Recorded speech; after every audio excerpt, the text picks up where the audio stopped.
Hello, folks. It's George Leoniak, and welcome to New Geometry.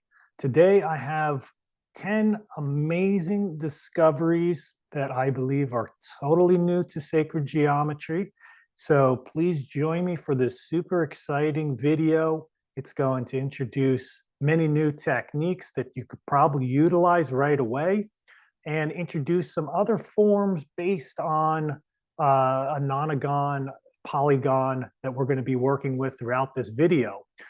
So let's just jump right into the slideshow and start off with the new discovery number one.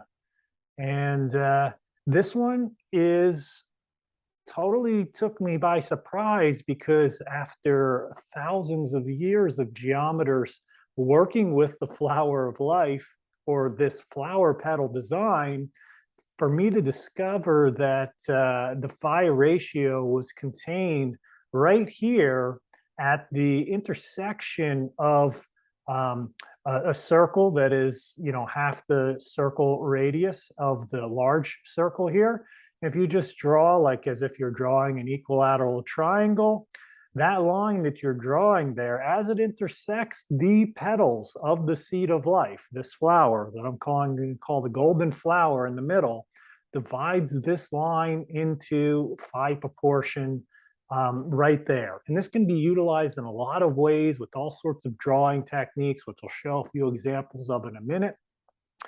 But it was a complete surprise to me that I've never seen this documented anywhere else.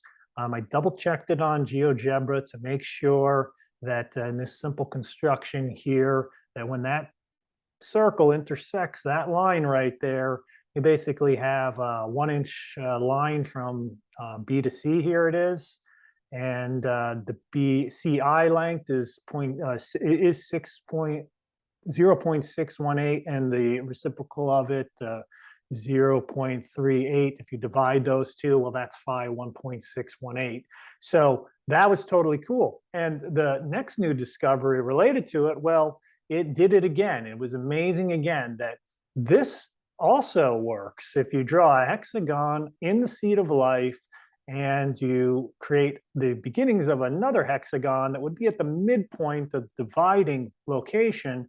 If you draw a dividing edge of that hexagon, midpoint of the hexagon that you just drew, if you draw another line straight across there, it will also divide the line into the golden ratio.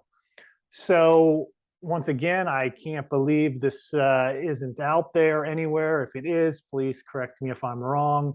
But in all my studies of sacred geometry, I can't believe that this was hidden, at least to me, right in plain sight, with just the intersection of the petals itself, intersecting the lines of the hexagon or the triangle that you're drawing will divide it.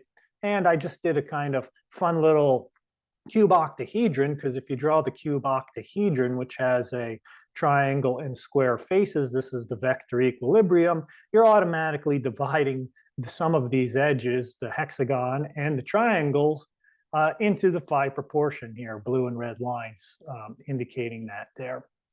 So those are two incredibly amazing discoveries. I think they're so amazing that you could basically teach little kids in kindergarten probably to draw the seed of life, draw a triangle along here, and you've just started to work with the phi ratio right away. But we can do some more amazing things with them. Here's just two. These are hand-drawn artistic creations that I did, because right now with this simple technique of just the flower, basically everything is contained within the flower, the 6 petals of the flower within the seed of life. By doing this division here, I can create a dodecahedron, and I then can create the stellated dodecahedron. This is the small stellated dodecahedron. I could turn it into the great dodecahedron. I can draw the icosahedra in here.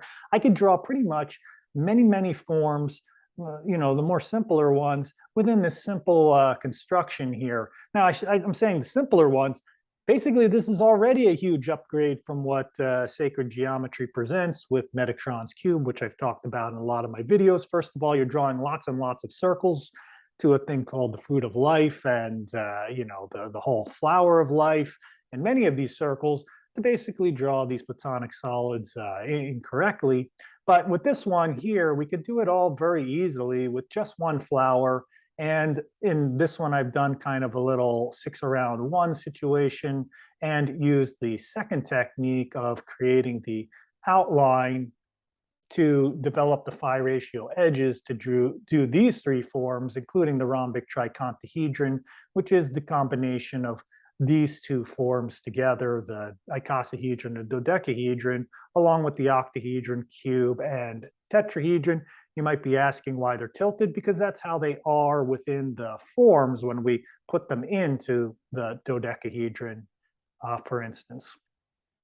All right, so that's just a quick overview of some of the things that this is already going to start to unlock the possibility of drawing some designs created right from just the flower itself. Okay, amazing discovery number 4 related to the division of the line, the vertical line here within the petal, by basically anchoring your ruler on the intersection of the small circle in the middle and sending it out till it intersects the petal, and then doing it in the other direction where it intersects the lower edge of the petal before we went straight across. When we do that, that divides this vertical line into the phi ratio. So here I'm dividing this line for the larger, or for the smaller one, and for this one here, I'm dividing the smaller circle here. Let's just zoom in so you could see the numbers real quickly on this slide and just take a closer look. So here are the 0.618 again, 0.381. That's the division point on this line here. Basically, if this is 1 from here to here, A to L, then I've divided the line 0.618, 0.381 on the remainder. And here the same thing again, anchoring off of those petals. So another fascinating way to create the phi ratio. Now, this, as you could see, created these circles. And of course, in many of my videos, I'm talking about the golden circles and the golden seed of life with these nested phi ratio circles. So here we are, the blue, red, and purple circles are all in phi proportion to one another. And as we go along here, we can basically turn that out into, within the golden flower, it's going to start to produce these golden seed, basically the golden seed of life that I've been discussing in drawing the Platonic solids and many, many other stellated forms and just a whole heap of forms just within this pattern, because it has the phi ratio within the seed of life pattern. Now here we have the big seed of life, right, that we started with, but primarily we're working within the golden flower, and it's all within the golden flower. And of course, flowers produce many seeds. So here's all the seeds being produced. And as we go along, we can expand out and start to populate the other. We could turn these into golden flowers as well and put the nesting circles in there until we expand all the way out and fill up the whole pattern, which is basically from that initial division of the golden circles within the big golden flower, which was in this large black circle here, and expand it out and out until we get a whole flower head, a golden flower of life, this whole design was full of the golden seed of lives interlocking here, and the golden flower at the center. I don't know, it's just very amazing to me that it all worked out that way. And these patterns that I've been sharing, a good one to check out would be the one on the Archimedean solids, drawing the Archimedean solids. This is the great rhombi-icosy dodecahedron, which is this form that was, allowed by basically working with the golden circles and the seed of life, the golden seed of life pattern, expanding it out to a flower of life type pattern. It allowed me to create this this form basically from this perspective, with the hexagon in the middle and the squares, and of course the decagon faces here. So very cool that these forms that were probably not drawable with traditional hand-drawn techniques using these circle templates are now accessible when we integrate the golden ratio circles. Okay, so that's phase one of the discoveries. Now I'm going to switch gears a little bit because I want to give you a complete picture of what is happening within the golden flower design. So let's just call this the golden flower right in here, right? So what's going on? What else can happen within this? I've already showed you that it's dividing the line into phi proportion and in a few new ways, 3 new ways that I've shown here. And now I want to revisit some of the material that's going to relate to the golden flower design, and it's going to relate to a video I did a little while ago, and it's related to Coxeter's icosahedron stellation diagram. And I did a whole video on this called "This Star is a Key to Understanding Sacred Geometry." And I still believe that is quite true.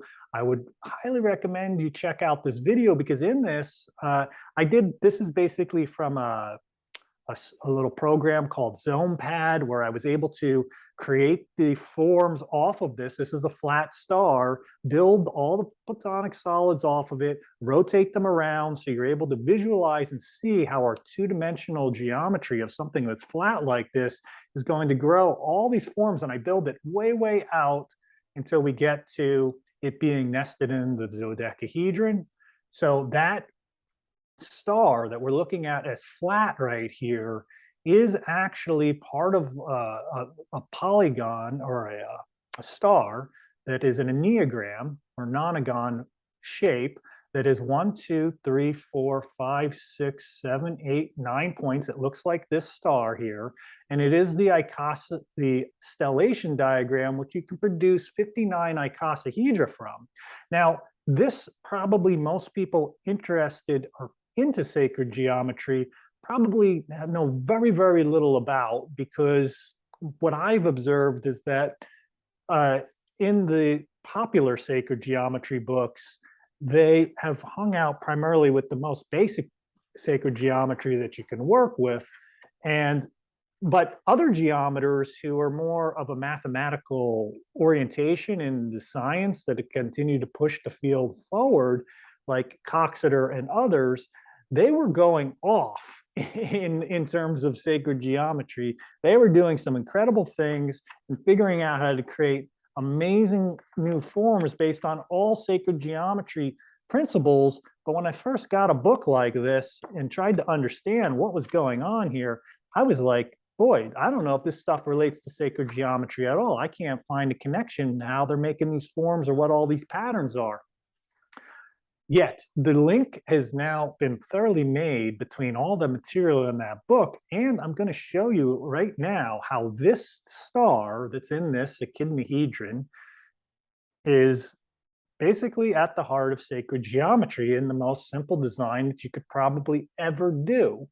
One of the simplest designs you can ever do. Of course, just drawing the seed of life, just the basic circles is one of them, but not too far behind is this. This is the new discovery number 6.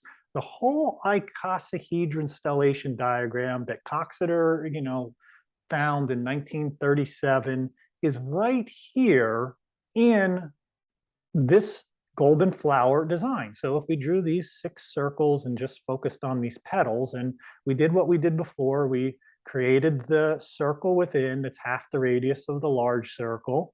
All you have to do is just connect from the central line, connect the points and connect that circle, use the circle that intersects the petals. So these are the petals that are coming in. All you have to do is just connect to those petals and you can trace out that Coxeter star right here, the icosahedron stellation diagram right here within one of the most basic designs in sacred geometry. When I discovered this, I was just blown away that it was right there. It was totally amazing to find that something as about a little under 100 years old was in here from the beginning of when this drawings had ever been first created. It was already in there. It's right there within sacred geometry. So very, very neat. And it only is going to get more interesting from here, because the reason I was revisiting this is because I made this incredible form that I have a video on called the golden, what is it called here? New forms from the Golden Sea. And I have a lot of new forms that are bubbling up from the Golden Sea based on this nonagon. Now, when I first did that video, if you go and watch that video, which I would say check that out, when I discovered, well, I didn't discover in that video, it was after the video, I just thought this was an irregular nonagon. I didn't realize that it was the Coxeter icosahedron stellation diagram right here on this form. There are 20 of those faces that make up this form. So I was mind-blowingly amazed by that discovery, because this is not just something I decided to just piece together. It was based on a little bit of a vision I had around, well, what happens if you take an icosahedron? Now, the icosahedron is just an awesome Archimedean solid that I've been talking about in a lot of my videos. It's either the truncation of a dodecahedron or an icosahedron, and that's going to create a compound of five. There's 5 octahedra in this. So the octahedra is, this Platonic solid right here. I've got a lot of other stuff on this one, but it's got, the 8 faces and the 6 points. So you've got 5 of that in this. So I started to want to work with this in 5-fold symmetry. And when I did the drawing to produce the points to make this, this is what came out. And the overlap of those 6 icosahedra, they created the nonagon face in the middle. And at the time, I didn't see the connection to Coxeter's star, but that came just a few days later. And so I got curious about, well, what else can this nonagon do, the nonagon face? So the first thing I did was I said, well, let's just make a little kind of tetrahedron out of it. So this is a truncated version of a tetrahedron that's got 4 nonagon faces. And when I did that, it produced a golden hexagon. So this is the 8th discovery, is a whole new form is starting to be created. And I made a compound out of both of those. So I have 2 tetrahedra, truncated ones with golden hexagons that make these little isosceles triangles. It's made up of those nonagon faces and these golden hexagon faces that are kind of big nonagon faces are going through the form. So right here in red, it's 1, 2, 3, 4, 5, 6, 7, 8, 9. That's Coxeter's star all joining together. And amazingly, when the edges all lined up, they made the golden hexagon. Now, last year at this time was my first video on September 28th. It's my birthday. I did a golden hexagon video where I introduced 3 new forms in there. 2 of them I haven't seen produced other places, but one of them I have. And the golden hexagon totally revolutionized my understanding of sacred geometry. So when I started to see the golden hexagon show up just at the intersections of the edges of the nonagon, I was fantastically amazed by that discovery. And it, of course, I had to discover, then how to draw it in the sacred geometry. And here it is right here at the heart of the seed of life pattern within the golden flower. It can all be drawn right at the most basic fundamental patterns that we have. A few additional circles here. I have to do another little seed of life in the middle to get them. But for the most part, it's right there in the middle. And here's just another colored illustration of it, showing just the red and the blue faces. You can kind of visually see a bit how that form, kind of the nonagon face, wraps around behind that one. But this big red one you can see straight on.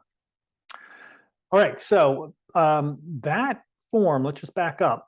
This I discovered was a compound of 9 octahedra, or in this. So we have one octahedra, one octahedron within this that are these 6 points, 1, 2, 3, 4, 5, and then one directly behind it. And then it was a bit of a discovery to realize that every single other vertex in here is 8 other octahedra that are making this up. So there's 9 octahedra, basically 9 of these octahedra rotated around within that to create all the vertices of this form. So this was the next huge discovery, was what happens if I take this and rotate it around 5 times to fit 5-fold symmetry? Just like this octahedron rotates around 5 times, it creates this, right? So if I took this and rotated that around 5 times, well, it created, this big one here. That's what happened with this. When I did it actually 6 times, it went around. So now I'm asking, well, what happens with this if I go around and do this 5 times, these 9 octahedra that are in this? Well, amazingly, what happened here was it created the form. It created the big form. It created the one that I started with. So basically what I'm saying is when I rotated this around into 5-fold symmetry, all the vertices lined up to recreate basically what I started with. So there was an amazing relationship and connection right from the beginning. So there's this one, is basically what I'm showing you here in this picture, is that inside this one is this one, right? And this one's just rotated around 5 times. And as it does so, you can see how the vertices are corresponding to the different points. Now there's nothing here because I need another one of these that I have wiggling in my hand here to be in there, because remember, there are 5 of these all interlocked and moving around. But really the basis of all this is that flat polygon of the 9-sided nonagon of Coxeter star. So basically, we've got a bunch of Coxeter stars rotating around in this, creating all the vertices. And incredibly, all of the vertices are in contact with the surface of a sphere. Now, let's see, the next new discovery coming up, number 9, in just a moment. Let's guess what might be inside this box, right? So I'm gonna put something in the box here. And you can make some guesses. What could be in here? Well, you probably guessed pretty easily. This is what is inside the box. 2 things, actually. 2 things were in the box. And this is my Amazeballs discovery, because basically what I discovered, and I never use Amazeballs very much, but for some reason, creating the slide, it came to me, because these are 2 spheres. This is got 150 vertices in contact with the surface of the sphere. And this one, because it's 9 octahedra, there it is opening up the box. This was right in there. It's basically inside a cube. So inside that cube is this. And this is really like the geometry of a sphere that's inside the cube. 150 vertices in contact. On the inside of it, it's made up of the nonagons of the of this polygon that is Coxeter's polygon, and the outside of it, it creates that polygon face on the outside of it too. And this one has 54 vertices because we have 9 octahedra, and there's 6 vertices for each of those, creating 9 times 6 will give you 54. And in some of this, when it rotates around and does its thing, they share some vertices, so we end up with 150. Now, the amazing thing to me was this originally started out as this rotated around 6 times to create the vertices, but all of a sudden, a whole new form, this is the icosahedra, a whole new form has been created to do the same thing and basically provide the vertices, but it's not based on, it doesn't have to be based on the icosahedra. Basically, we could do it all with golden hexagon faces and the nonagon underneath. So to me, it just opens up a whole new terrain to explore sacred geometry with this nonagon face. And I've already started doing that. I mean, I'm making all sorts of forms, like a truncated octahedron out of it using the face. Here's another version of how you can use that nonagon face to make basically like a truncated icosahedron. Here's another one.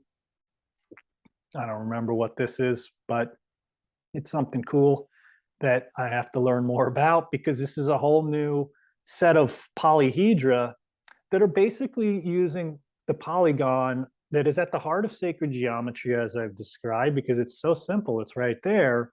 And it's at some of the most advanced, complex polyhedra, polyhedra that have been created, the 59 stellations of the icosahedron. Of course, there's other types of stellations, but that's a very advanced. So we've really got a blend of the old and the new. The thing is we didn't realize that this was a polygon face that's constructible.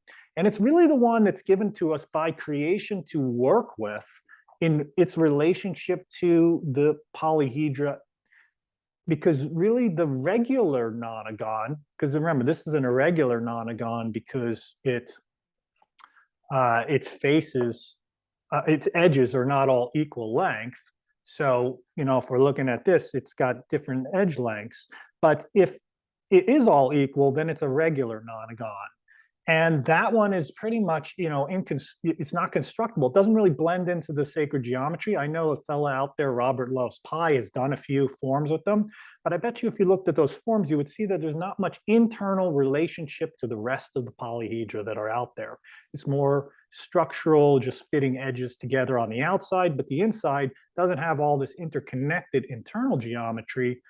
And I think this is the nonagon to explore. This is now, instead of just working with 6, 5, and 4, those are 3. This is a new face to work with in building polyhedra that I think is going to lead to some interesting discoveries.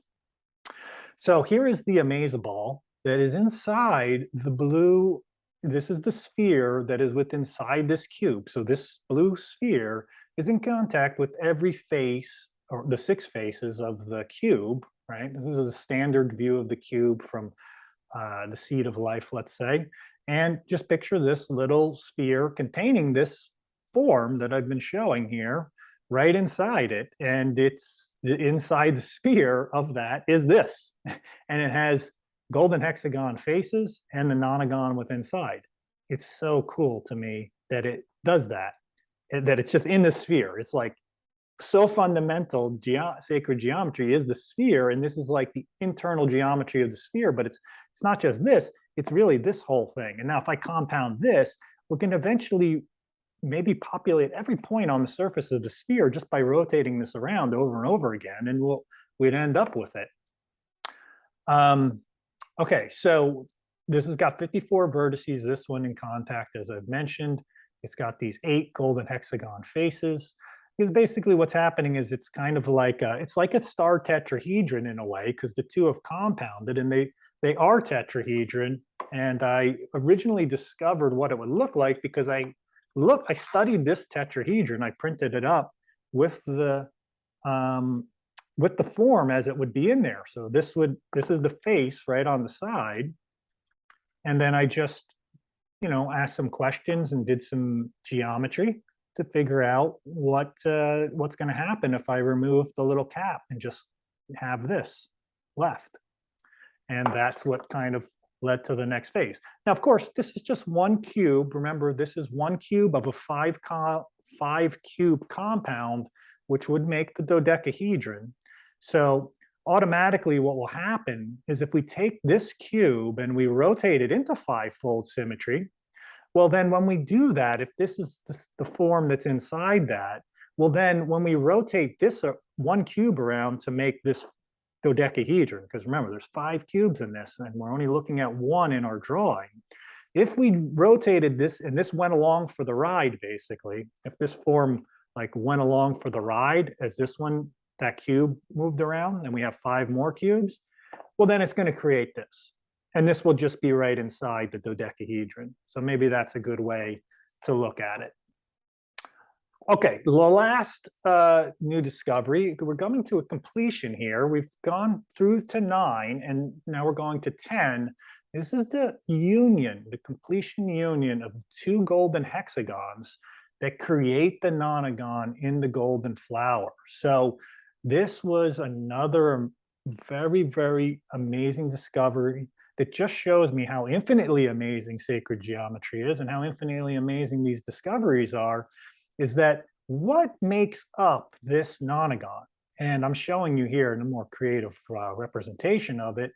Basically, if I take this golden hexagon here on the right, and I take this golden hexagon here on the left, and bring those two together, you're going to create this pattern in the middle. Well, that makes all the vertices that you need for the nonagon. So the nonagon that is at the heart of the sacred geometry flower of life image or golden flower image that I showed you before. That's as best as I can do probably to line them up, but you could see those 2 golden hexagons come together. They start to create the stellation diagram with those edges that are, crisscrossing in the middle there, which are essentially 2 golden hexagons. And it just really comes full circle for me after creating the video last year about the golden hexagon, about just 1 golden hexagon, and to have 2 come together, not straight on in the drawing, but coming 2 together, and that's what is part of what's creating this nonagon. But it's not all just lines, of course. It's the circle template of the golden flower that produces it. So let's come back to this one before I wrap up. This one here is, remember how easy this is if you just create the half radius circle in the middle, which fits inside this star, right? This 6-pointed star. If we make the circle in there, where that circle intersects those petals, all one needs to do is just go from the center line, the vertical line, and then connect where the circle intersects this edge of the petal, that edge of the petal, back to the center line, edge of the petal, center line, edge of the petal, make your star, do the other stuff inside if you wanted to. You've got Coxeter's stellation diagram, you've got the nonagon, and you have a whole new realm of possibilities in sacred geometry that I believe never existed before in terms of building polyhedra. Along with these incredible discoveries of just producing the phi ratio in ways that have, I believe, never been seen before, and a limited amount of new drawing possibilities with all these forms in a true representation that can be used to build and construct these forms and draw these forms accurately are all contained right here. So that's everything I wanted to share with you today. I hope you really enjoyed this video. I have 2 more videos coming up pretty soon because I like to do a little birthday celebration for me and my mother and father's birthday coming up over the next few days. So I've got a few more videos. One's going to be a drawing video on using this new technique. I'm going to lay it out and I'm going to show you how to draw 4 pentagons with totally new way to construct pentagons, 100% accurate pentagons using this new technique. That's going to be a short little video. And then I'm going to get into the 11-pointed star and a nifty little method that I discovered, also based on using this new phi ratio division along the edge of the golden circle, of the golden petal arrangement that I just showed you. So if you really enjoyed this video, please consider subscribing. I have a Facebook group that you might want to consider joining. It's called New Geometers. I also have an apprenticeship where I'm teaching people to draw this. The next one's probably going to start up in November or December or January, somewhere in there. Check the website. All that information will be provided below. And check out my Patreon. I just completed my volume 1 of my guide, which is all available on Patreon. And it's got a 12 video lesson series that goes along with the written instructions. So if you're just wanting to get into drawing sacred geometry, I go over all these new techniques, not the ones shown in here because they're too new, but the ones I had been using very much in all the other videos on the golden circles and all the other things that I've been doing. It's all in there. So thank you once again. Much love and appreciation. Have a great rest of your day. Thanks for joining me.